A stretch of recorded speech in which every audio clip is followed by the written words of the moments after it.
जैन धर्माचे अनुयायी राष्ट्रसंत ललित प्रभूजी महाराज यांच्या आगमनानिमित्त सर्व समाज बांधवांनी जल्लोषात स्वागत केले। या प्रसंगी राष्ट्रसंत ललित प्रभूजी महाराज म्हणाले की स्वतःला नेहमी हसमुख आणि सकारात्मक ठेवा। हसण्याचा इतरांवर थेट सकारात्मक परिणाम होतो। सकारात्मक वागणुकीने तुम्ही थेट इतरांच्या हृदयात स्थान मिळवू शकता। कुणाचाही सुंदर चेहरा फक्त 2 दिवस लक्षात राहतो, पण तुम्ही केलेली गोड वागणूक तुम्हाला कायमस्वरूपी बनवते। आयुष्यात जेवढे महत्त्व आपण आपल्या वेश आणि पोशाखाला देतो, तेवढेच महत्त्व आपल्या भाषेला द्यायला हवे। माणसाची भाषा त्याच्या जीवनावर खरी व्याख्या ठरते। ज्यांना कसं बोलावं ते कळतं, त्यांच्या मिरच्याही विकल्या जातात। बोलण्यात गोडवा आणि कौतुक नसेल तर पेढाही खपत नाही।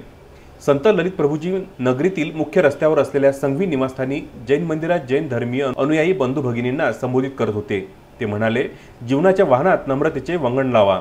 रोज सकाळी घरातील ज्येष्ठांच्या चरण स्पर्शाचा बहुमान घ्या आणि सर्वांशी प्रेम, आदर आणि नम्रतेने वागा।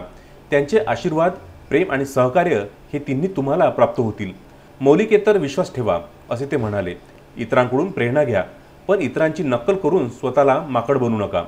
जेव्हा तुम्ही कोणाला भेटता तेव्हा त्यांचा काहीतरी भेट देत राहा, मग ते पैसे, भेटवस्तू, प्रेम किंवा प्रशंसा असे मोलाचे मार्गदर्शन केले। डॉक्टर मुनी शांतिप्रिया सागर म्हणाले की सूर्योदयापूर्वी उठण्याची सवय लावा। जे सकाळी लवकर उठतात त्यांना भाग्याचा उगवता सूर्य दिसतो, तर उशिरा उठताना नेहमी मावळतीचा सूर्य दिसतो। सकाळी 5:30 वाजता उठणे आणि रात्री 10:30 वाजता झोपणे हे आरोग्य, बुद्धिमत्ता, पैसा आणि नशीब मिळवण्यासाठी पहिले अर्थपूर्ण पाऊल आहे। आरोग्यासाठी दररोज 1 तास द्या। शारीरिक तंदुरुस्तीसाठी 20 मिनिटे वेगाने चाला। चैतन्य वाढवण्यासाठी 20 मिनिटे योग आणि प्राणायाम करा आणि मानसिक शांती आणि आध्यात्मिक चेतना विकसित करण्यासाठी 20 मिनिटे ध्यान करा। ते पुढे म्हणाले की दररोज सकाळी उठल्यानंतर तुम्ही तुमच्या पालकांच्या चरणांना स्पर्श केला पाहिजे।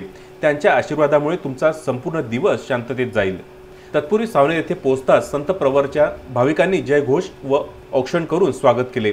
या प्रसंगी मनमलजी जैन, विनोद जैन, प्रसन्न कुमार जैन, बबलू जैन, शैलेश जैन, दीपक झिंझुवाडिया, दिलीप जैन, पीयूष झिंझुवाडिया, सर्वसमावेशक साहित्य जैन समाज मोठ्या प्रमाणात उपस्थित होता। पीयूष झिंझुवाडिया, विदर्भ न्यूज, सावनेर।